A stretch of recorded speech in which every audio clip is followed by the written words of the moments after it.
Bismillah, Assalamualaikum warahmatullahi wabarakatuh. Alhamdulillah, wa syukru lillah, wa la hawla wa la quwata illa billah. Ashhadu an la ilaha illallah, wahdahu la syarika lah, wa ashhadu anna Muhammadan abduhu wa rasuluhu la nabiyya ba'dah. Allahumma salli wa sallim wa barik ala nabiyyina Muhammad khairil anbiya wal mursalin wa ala alihi wa sahbihi wa man tabi'ahum bi ihsan ila yaumiddin wa ba'd. Ibu-ibu kaum muslimat yang dirahmati Allah Subhanahu wa taala, insyaallah pada siang hari ini kita akan kembali membuka lembar-lembar kisah tentang sosok yang wajib bagi kita untuk meneladaninya, yaitu ibunda kita, Ibunda Khadijah radhiyallahu anha. Pada pertemuan sebelum ini telah kita sampaikan sejumlah peristiwa, kita telah sampaikan sejumlah informasi-informasi terkait dengan apa yang dahulu pernah dialami oleh ibunda kita Khadijah radhiyallahu anha sebelum beliau menikah dengan Nabi kita Muhammad sallallahu alaihi wasallam. Ya. Beliau adalah perempuan pilihan Allah, perempuan yang disebut dan diakui oleh banyak orang di masanya bahwa dia adalah at-tahirah, bahwa dia adalah perempuan yang suci. Ya. Kesuciannya terjaga, kehormatannya terjaga di saat dia hidup di sebuah lingkungan yang sangat rusak, lingkungan yang sangat kotor, bahkan mohon maaf, lingkungan yang najis dikarenakan budaya kesyirikan, ya, serta dekadensi moral melingkupi manusia, khususnya penghuni kota Mekah saat itu, di mana Siti Khadijah radhiyallahu anha hidup di dalamnya. Ya. Allah jaga ibunda kita Khadijah dari segala hal yang tercela. Allah jauhkan ibunda kita dari hal-hal yang menjatuhkan martabat, ya, hal-hal yang menjatuhkan martabat wanita. Allah jauhkan dia dari hal-hal yang menistakan, sehingga orang-orang menyebutnya sebagai at-tahirah, perempuan yang suci. Ya.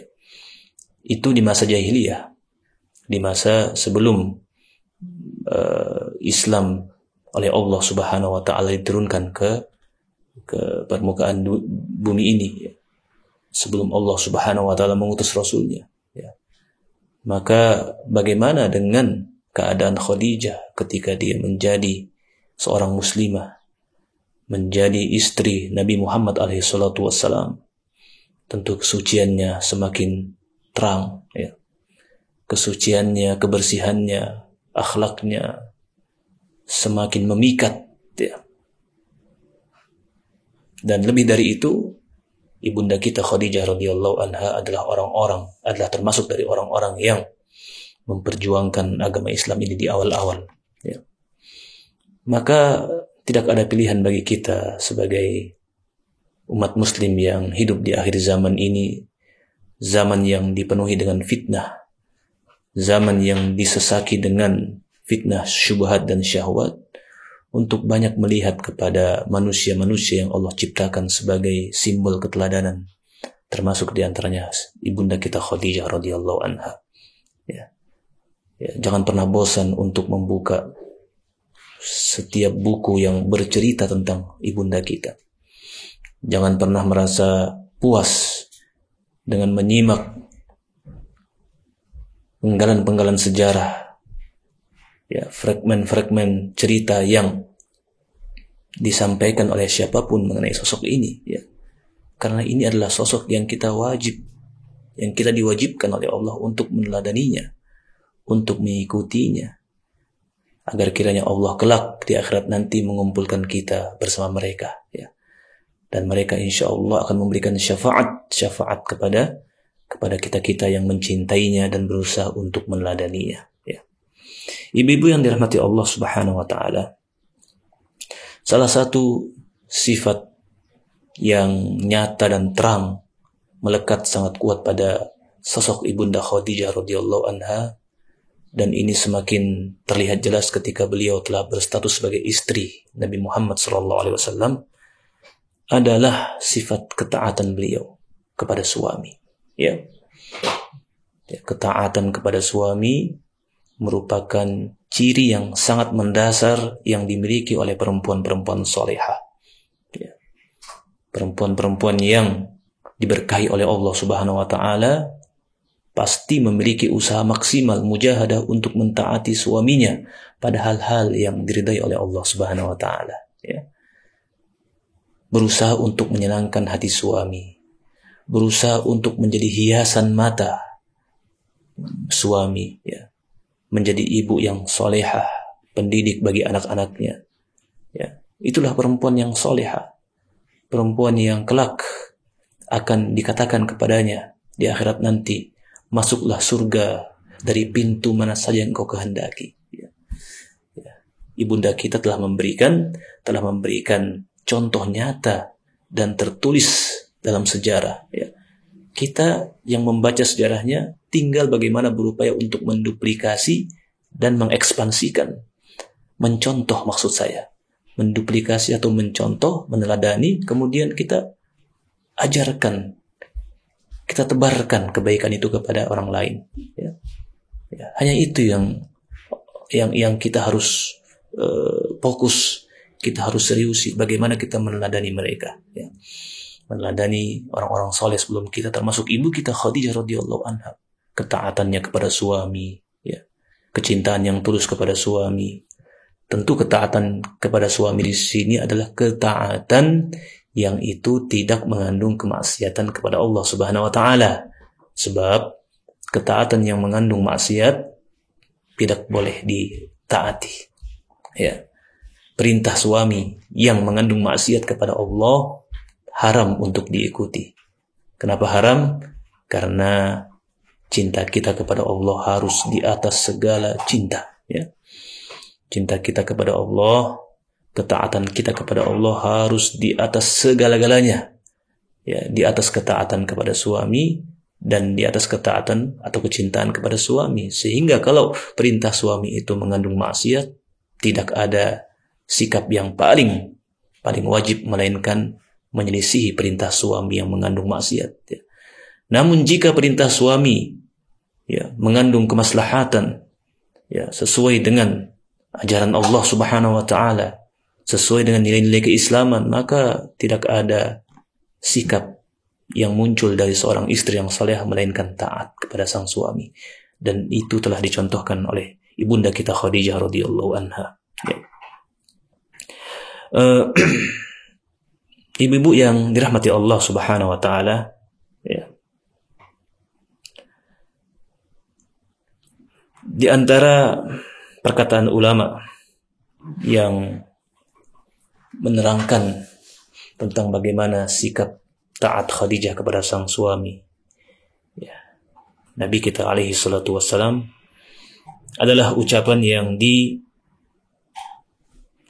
oleh Al-Hafidh Ibnu Hajar rahimahullah, di mana beliau pernah mengatakan, wa min tawa'iyatiha lahu qabla al-bi'thati annaha ra'at mailahu ila Zaid ibn Harithah ba'da an sara fi mulkiha fawahabathu lahu fakanat hiya as-sabab fi ma imtaza bihi Zaid min as-sabaq ila al-Islam hatta qila innahu awwala man aslama mutlaqan.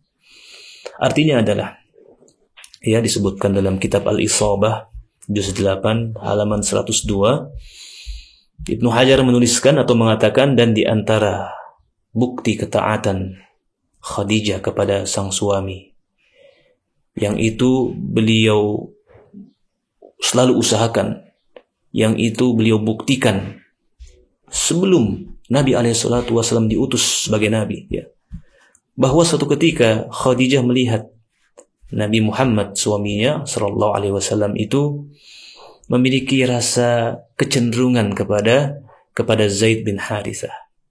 Ya, memiliki rasa senang, sayang kepada Zaid bin Harithah. Ya. Dan ketika itu Zaid sudah menjadi budak milik Khadijah radhiyallahu anha. Ya.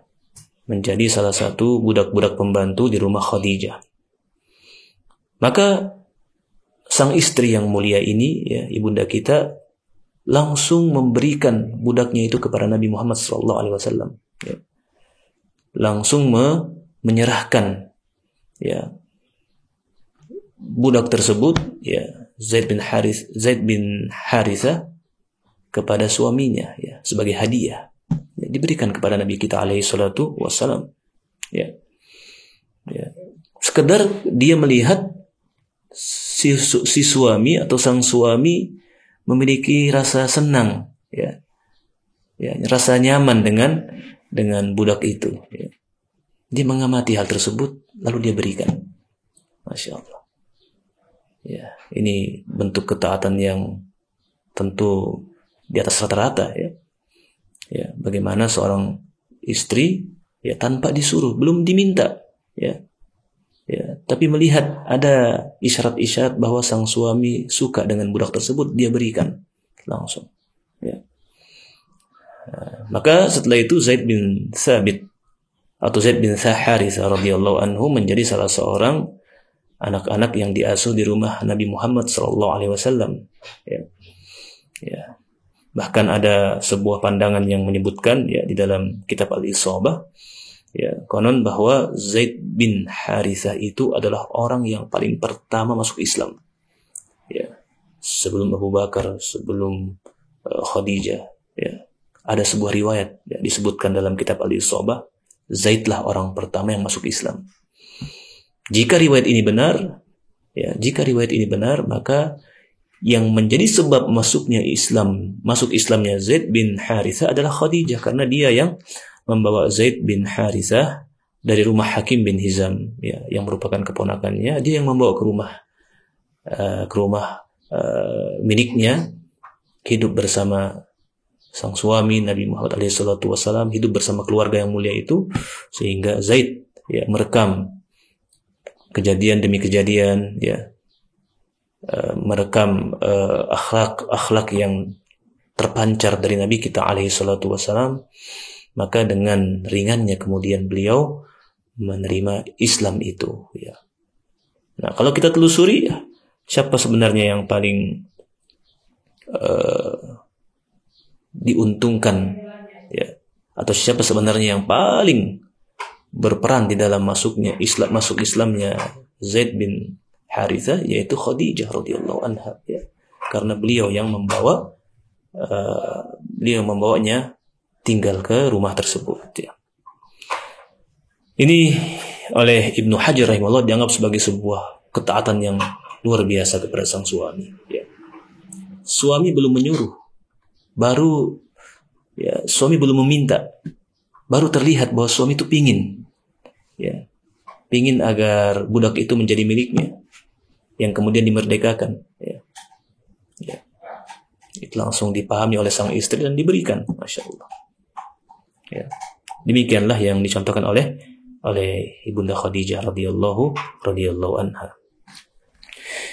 Ibu dirahmati Allah Subhanahu wa taala, di masa sebelum Nabi Muhammad alaihi salatu wasallam diangkat sebagai Nabi sallallahu alaihi wasallam, ya, rumah tangga yang mulia ini oleh Allah diberikan karunia anak-anak, ya. Tentu kehadiran anak-anak di rumah adalah pelengkap kebahagiaan tersendiri, ya, bagi siapapun, ya, bagi rumah tangga siapapun, ya. Ketika oleh Allah dikaruniai anak, itu sebuah kenikmatan yang luar biasa, ya, sebuah kebahagiaan yang luar biasa, ya. Yang mengerti nilai, ya, yang mengerti keistimewaan karunia anak, itu yang paling mengerti adalah orang yang belum mendapatkan karunia itu, ya. Ya, masih banyak di antara kita yang belum mendapatkan karunia rezeki anak, ya, yang hadir membuat rumah menjadi lebih ramai, ya. Masih banyak di antara kita. Ya. Ini nikmat yang luar biasa, ya.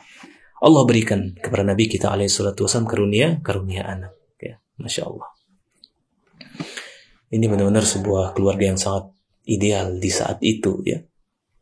Bahkan sekarang, ya, dari sisi materi mereka lebih dari cukup, ya, karena usaha sukses sang istri, ya. Dari sisi keunggulan fisik masing-masing pasangan mereka semua punya, ya. Mereka adalah orang-orang Arab yang nasabnya bukan ke Arab asli tapi kepada Nabi Ibrahim alaihissalam, ya. Arab musta'ribah, ya. Dari sisi kedudukan mereka adalah orang-orang terpandang dari nasab-nasab yang mulia, ya. Quraisy, ya. Ya. Dari sisi adanya anak-anak yang menemani, Allah juga berikan kepada rumah tangga yang mulia ini.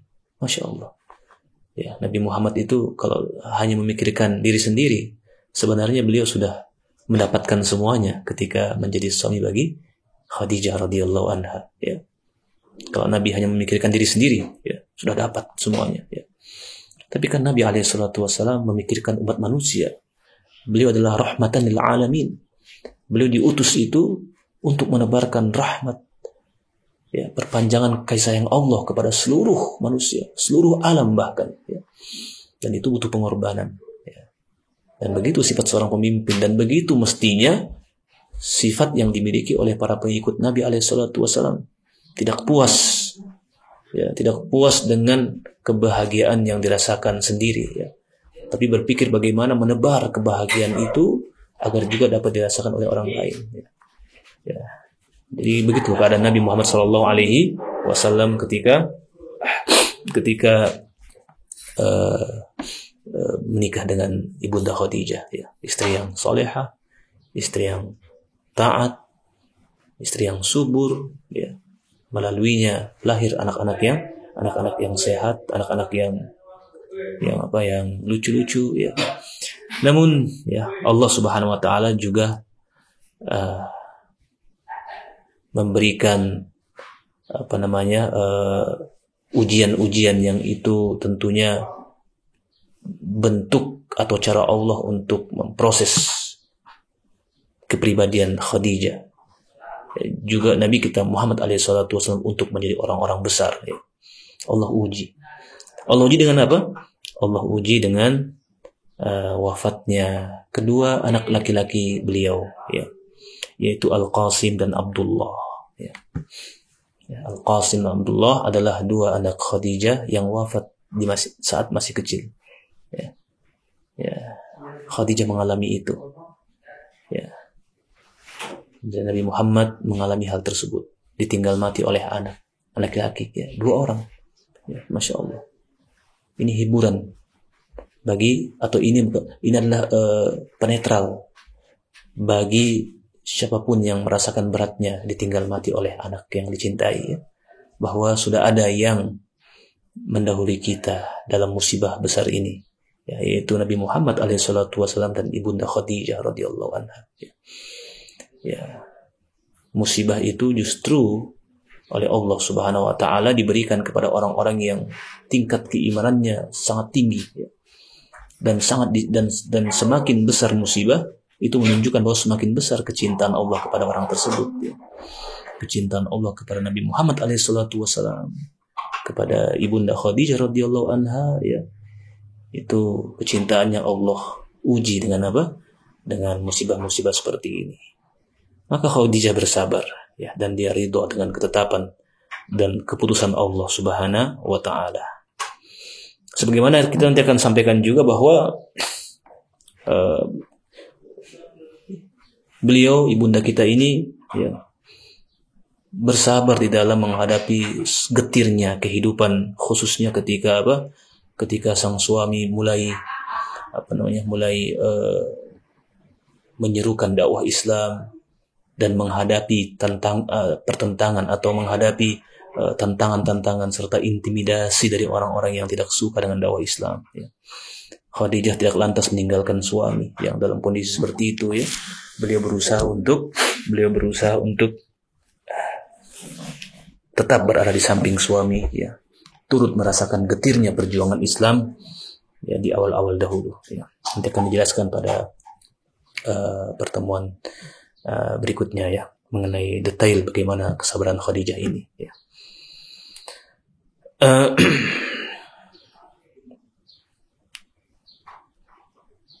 Ibunda Khadijah radhiyallahu anha, ya, juga dikenal dengan sifat istiqamah di dalam mengerjakan ibadah, ya. Kesungguhan di dalam mengerjakan ibadah, ya.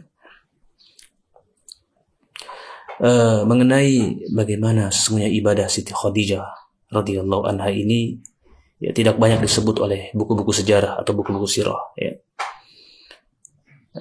Namun nanti kita akan sebutkan bahwa ada riwayat di dalam kitab As-Siyar yang dicantumkan oleh Ibnu Ishaq, ya, bagaimana Nabi SAW mengajarkan kepada ibunda kita bersuci dan sholat serta tawaf, ya. Ya, tentu ini setelah Islam hadir, ya, setelah Rasulullah SAW diangkat menjadi nabi, ya, saat itu, ya. Disebutkan oleh Ibnu Ishaq bahwa anna salata hina fturidat ala Rasulillah atahu Jibril wa huwa bi a'la Makkah. Disebutkan bahwa salat ketika diwajibkan atas Rasulullah alaihi salatu wassalam, malaikat Jibril datang menemui Nabi di kawasan pegunungan Mekah, ya. Ya. Di pegunungan Mekah.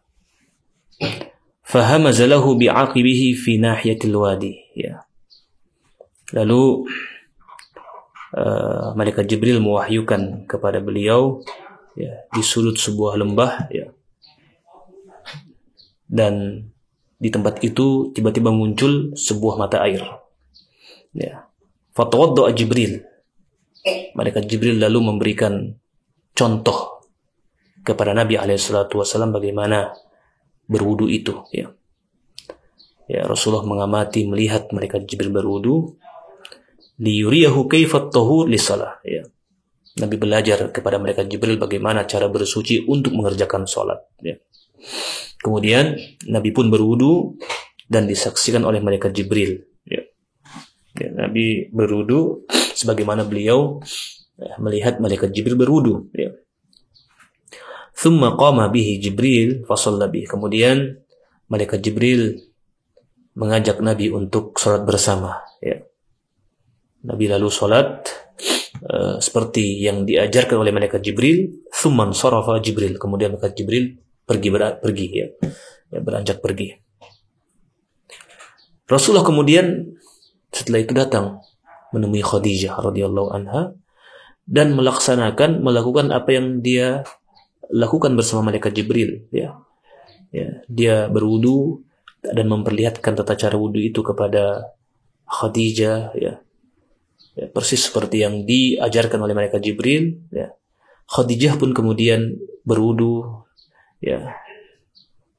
Berwudu berdasarkan tata cara yang diajarkan Rasulullah SAW.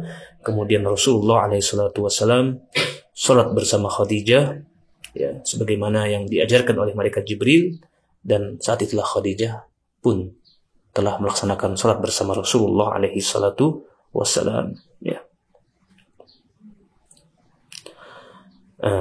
Ini informasi menunjukkan bahwa, ya, pasangan suami istri yang mulia ini memiliki sebuah mujahadah yang luar biasa di dalam, ya, mentaati perintah Allah Subhanahu wa taala, ya. Ya. Bagaimana berwudu, bagaimana sholat, ya. Ya. Bagaimana menyempurnakan ibadah, ya. Ya, itu sudah dilakukan oleh Siti Khadijah bersama Rasulullah SAW dulu di Mekah, ya. Ya. Dan ini menunjukkan apa? Menunjukkan bahwa ibunda kita adalah orang yang ahli ibadah, ya. Orang yang taat kepada Allah Subhanahu wa taala dengan mentaati Rasulullah alaihi salatu wassalam, ya. Kemudian ya, di antara riwayat lain yang saya perlu bacakan di sini yang menunjukkan betapa bahwa Ibunda Khadijah radhiyallahu anha adalah orang yang memiliki kesungguhan di dalam beribadah, ya. Ya, kita harus ingat bahwa di Mekah saat itu belum banyak perintah-perintah tata cara ibadah, perintah-perintah mengenai kaifiat ibadah yang sangat banyak, sebagaimana yang Allah turunkan ketika sudah masuk ke fase Madinah, ya. Belum ada puasa Ramadan, bahkan belum ada salat 5 waktu saat itu, ya. Ya. Belum ada ibadah-ibadah seperti ibadah seperti ibadah bernazar dan sebagainya, ya. Banyak sekali ibadah-ibadah yang belum diturunkan perintahnya saat itu, ya. Namun ya Nabi Muhammad alaihissalam dan istri beliau, ya, sudah sama-sama berusaha untuk menjadi rumah tangga yang memiliki kesungguhan di dalam menjaga perintah-perintah yang bernilai ibadah atau perintah-perintah yang itu merupakan ibadah kepada Allah Subhanahu wa taala, ya. Al-Hafidz Al-Baihaqi dalam kitab Syu'abul Iman, beliau meriwayatkan dari Abdul A'la At-Taimi, ya. Abdul A'la At-Taimi berkata, qalat Khadijah bintu Khuwailid, ya. Khadijah bintu Khuwailid berkata kepada Nabi Muhammad SAW, ya Rasulullah, wahai Rasulullah, ma aqulu wa ana atufu bil bait, ya Rasulullah, apa yang harus aku ucapkan ketika aku sedang bertawaf di Ka'bah, ya. Ketika aku sedang melaksanakan tawaf, apa yang harus aku ucapkan, ya Rasulullah? Masya Allah, pertanyaan yang tulus, ya. Pertanyaan yang itu menunjukkan semangat untuk belajar, ya, yang beliau sampaikan kepada sang suami, ya. Ya, yang beliau tanyakan kepada sang suami, apa doa yang harus diucapkan ketika tawaf, ya. Ya. Ini sesuatu yang sebenarnya relatif langka, ya. Ya. Kenapa? Karena saat itu Mekah masih kota yang berbudaya syirik, ya. Tradisi syirik yang dibangun oleh orang Quraisy sejak bertahun-tahun itu cukup mengakar di Mekah, ya. Maka hal-hal seperti ini, pertanyaan-pertanyaan ini bukan sederhana ketika dilontarkan oleh seorang istri kepada suami, ingin mengetahui apa yang harus diucapkan ketika berdoa, ya, ketika berdoa dalam tawaf, ya. Nah, Nabi lalu memberikan jawaban, quli, ya. Quli, katakan wahai Khadijah, Allahumma gfirli dhunubi, ya Allah, ampunilah dosa-dosaku, wa khotoyai, dan kesalahanku, wa amdi, ya, dan kesalahanku yang disengaja, wa israfi fi amri, dan sikap berlebihanku dalam urusanku, ya. Sikap berlebihan dalam urusanku. Innaka in la takfir li tuhlikni, sesungguhnya engkau jika tidak mengampuniku, ya, engkau sama halnya membinasakanku, ya. Innaka in la takfirli, sesungguhnya engkau jika tidak mengampuniku, tuhlikni, kau akan membuatku menjadi binasa, ya. Nah, itu doa yang diajarkan Nabi Muhammad SAW kepada Ibunda Khadijah radhiyallahu anha, ya. Berikutnya kita mencoba untuk mengenal, ya, satu persatu anak-anak Rasulullah dari rahim Khadijah, ya. Ya, mereka adalah orang-orang mulia yang ingat mencintai anak-anak Rasulullah, ya, mencintai siapapun yang terhubung secara darah kepada Rasulullah. Itu adalah bagian dari mencintai Rasulullah alaihissalam, ya. Ya. Al-Imam Az-Zarnuji dalam kitab Ta'lim Al-Muta'alim mengatakan bahwa Al-Imam Az-Zarnuji dalam kitab Ta'lim Muta'alim mengatakan bahwa di antara bentuk mengagungkan ilmu, di antara bentuk menghormati ilmu adalah menghormati ulama dan anak-anak ulama, ya. Ya. Menghormati fuqaha dan anak-anak fuqaha, menghormati para pemimpin-pemimpin Islam dan anak-anaknya, ya. Itu bagian dari adab bagian dari adab kepada orang-orang yang harus kita hormati dan kita ta'azim kepadanya. Maka mempelajari atau mengetahui tentang anak-anak Nabi Muhammad SAW adalah sesuatu yang itu mutlak harus dilakukan ya pada kita semua. Ya. Seperti yang telah disebutkan dalam buku-buku sejarah bahwa Nabi Muhammad SAW itu anak-anaknya adalah Al-Qasim yang pertama dan Abdullah, ya, Al-Qasim dan Abdullah, dan keduanya wafat ketika masih usia menyusu ya. Kemudian anak-anak perempuannya Zainab, Ruqayyah, Ummu Kalthum dan Fatimah ya. Ini anak-anak perempuan Nabi Muhammad SAW. Jadi total ya seluruh anak-anak beliau ada 6 ya. Al-Hafidh Ibnu Athir rahimahullah berkata, "Mata Al-Qasim bi Makkah wa huwa awwalu man mata min waladihi thumma Abdullah." Ya. Yang artinya kata beliau, Al-Qasim itu wafatnya di Mekah dan dia adalah anak pertama. Ya, anak pertama Nabi Muhammad SAW yang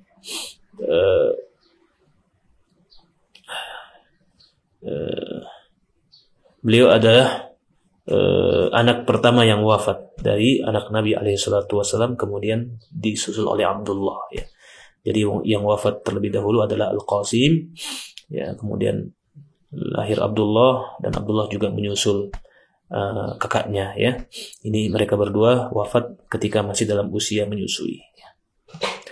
Al-Hafidh Ibnu Hajar rahimahullah mengatakan di dalam kitab Fathul Bari juz 7, "Kana jami' auladin Nabi sallallahu alaihi wasallam min Khadijah illa Ibrahim fa innahu kana min jariyatihi Maryah." Ya.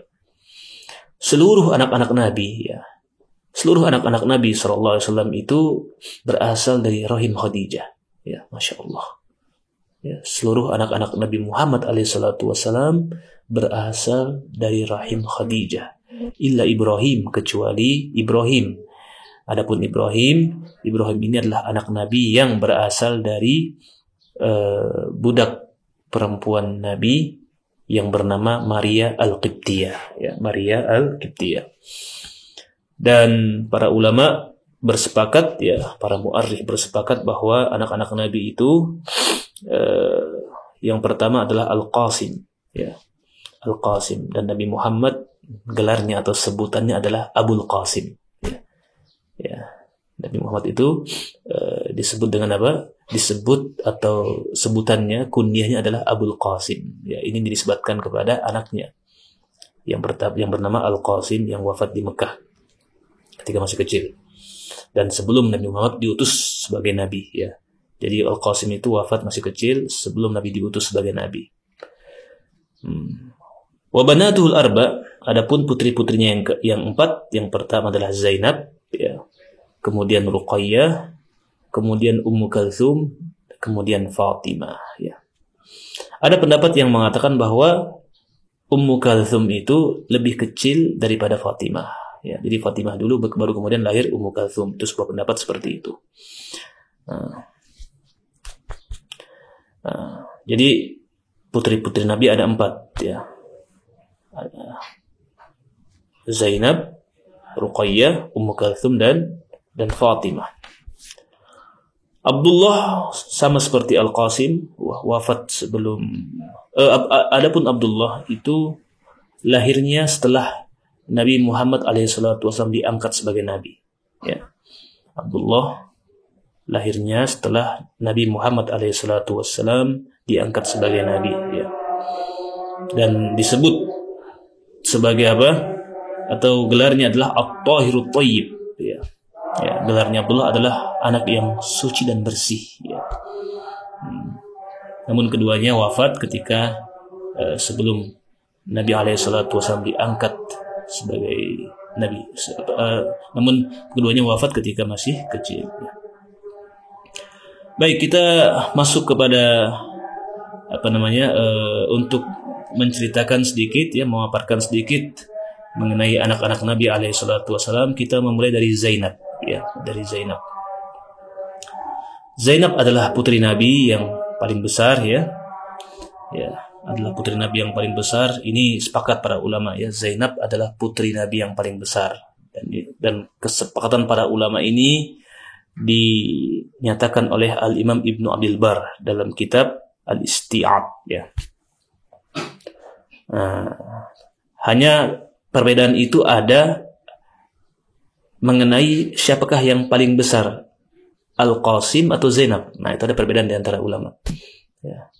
Kalau Zainab merupakan putri yang paling besar, itu sepakat para ulama. Tapi kalau mengenai siapa yang paling pertama atau siapa yang lebih duluan lahir, Al-Qasim atau Zainab. Nah, ini ada perbedaan di antara para ulama. Ya. Ketika Zainab dewasa, ya, dia menikah dengan putra bibinya, ya. Dia menikah dengan putra bibinya yang bernama Abul As, ya. Ya. Jadi Zainab menikah dengan Abul As dan oleh Allah dikaruniai dua orang anak yang bernama Ali dan Umamah. Ya. Ya. Hasil pernikahan ya dengan Abul As, Allah Subhanahu wa taala mengkaruniakan kepada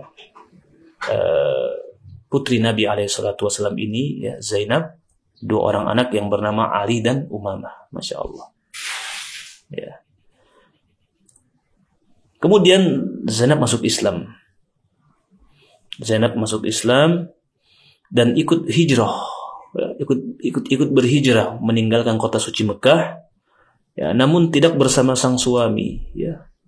Tidak ikut bersama suami, tidak mau ikut berhijrah ya. Abul As bin Rabi menolak untuk masuk Islam ya. Abul As masuk Islam namun 6 tahun kemudian ya, setelah hijrahnya Zainab bersama dengan rombongan menuju ke Madinah ya. Sayyidah Zainab binti Rasulullah SAW ini ya, akhirnya wafat ya pada tahun ke-8 Hijriah ya. Nah, dan sebab wafatnya ini kita perlu sebutkan di sini ya. Sebab wafatnya sebab wafatnya Zainab itu ya nanti setelah dia hijrah ke Madinah ya, di Madinah. Jadi ada riwayat begini. Ketika dia meninggalkan kota Mekah ya, ketika dia berhijrah meninggalkan kota Mekah ya, dan ingin menyusul Rasulullah SAW, tiba-tiba beliau dicegat ya oleh Habbar bin Aswad ya. Oleh Habbar bin Aswad, dan saat itu ada satu orang lagi yang kemudian dia mendorong Zainab hingga terjatuh ya. Hingga terjatuh di sebuah batu ya. Jadi untuk hijrah dulu itu tidak mudah ya. Ya, harus menghadapi intimidasi, teror ya. Ya. Karena orang-orang Mekah tidak mau juga ya kaum muslimin itu pergi keluar dari Mekah ya. Ya, mereka tetap ingin melihat bahwa Nabi Muhammad dan pasukannya itu dan sahabatnya diintimidasi ya, direndahkan di Mekah ya. Ya, tidak dibiarkan lepas. Nah, jadi ketika Zainab radhiyallahu anha hendak berangkat ke Madinah ya, dicegat oleh Habbar bin Aswad dan temannya, lalu didorong dan terjatuh di sebuah batu dan akhirnya keguguran ya. Keguguran. Sejak saat itu dia sering mengalami pendarahan ya. Sering mengalami pendarahan sampai akhirnya meninggal ya. Ketika di Madinah itu pendarahan masih aja terjadi ya, sampai akhirnya dia wafat pada tahun 8 Hijriah ya. Dan suaminya meskipun saat itu belum masuk Islam ya, tapi sebenarnya masih sangat cinta dengan Zainab ya. Ya, sangat sayang dengan Zainab radhiyallahu anhum ajma'in. Ya. Makanya Abul As itu memiliki bait-bait syair ya, mengenang sang istri ya. Dalam sebuah perjalanan ke Syam ya, Abul As ya, suami Zainab radhiyallahu anhum ajma'in pernah melantunkan sebuah syair yang berbunyi, "Dzakartu Zainab lamma warrakat irama." Ya. "Faqultu sukyan li syakhsin yaskunul harama." bintul amin jazahallahu solihatan wa kullu ba'lin sayuthni billadhi alimah. Yang artinya adalah, aku teringat Zainab ketika dia terjatuh dan tertatih. Lalu aku berkata, mana air minum? Aku berkata, adakah air? Aku berkata kepada orang yang menghuni kota suci. Bintul Amin, dia adalah putri seorang Al-Amin, seorang yang terpercaya. Semoga Allah membalasnya dengan kebaikan. Dia sangat soleh, sangat soleha. Wa kullu ba'lin sayuthni billadhi alimah. Dan setiap suami pasti akan memuji berdasarkan apa yang dia ketahui. Ya. Ini bait syair kalau dipahami dengan, ya, bagi yang paham bahasa Arab tentu dia merasakan betapa dahsyatnya kekuatan bahasa sastra yang digunakan oleh Abul As bin Rabi, ya, di dalam mengenang sang istri, ya, mendiang sang istri Zainab bintu Rasulullah sallallahu alaihi wasallam. Ya. Dia selalu teringat istrinya yang solehah, ya, yang meninggal dikarenakan apa? Pendarahan akibat didorong oleh salah seorang yang mencoba untuk menghalangi hijrahnya saat itu, ya. Ya, begitulah resiko perjuangan yang harus dihadapi oleh umat Islam dahulu, ya, ketika di Mekah, ya. Ya. Bagi mereka bahwa berjihad itu adalah bukan cuma dengan harta tapi dengan jiwa, ya. Ya, mereka semua menjalani hal tersebut. Mereka semua istiqomah di dalam menapaki jalan perjuangan itu, ya, demi mempertahankan dan memperjuangkan agama Allah meskipun nyawa sebagai taruhannya. Dan Zainab putri Rasulullah adalah salah satu dari orang-orang yang berkorban, orang-orang yang mengorbankan dirinya untuk memperjuangkan agama Allah Subhanahu wa taala. Seorang perempuan yang solehah, yang lahir dari rahim yang solehah, yaitu rahim ibunda Khadijah radhiyallahu anha. Ibu dan hati Allah Subhanahu wa taala, insyaallah pada pertemuan berikutnya kita akan teruskan membacakan anak-anak, yang membacakan informasi singkat mengenai putra dan putri Nabi kita alaihi salatu wassalam yang lahir dari rahim Khadijah radhiyallahu anha. Dari saya demikian, saya mohon maaf atas segala kekurangannya. Wabillahi taufiq wal hidayah. Wassalamualaikum warahmatullahi wabarakatuh.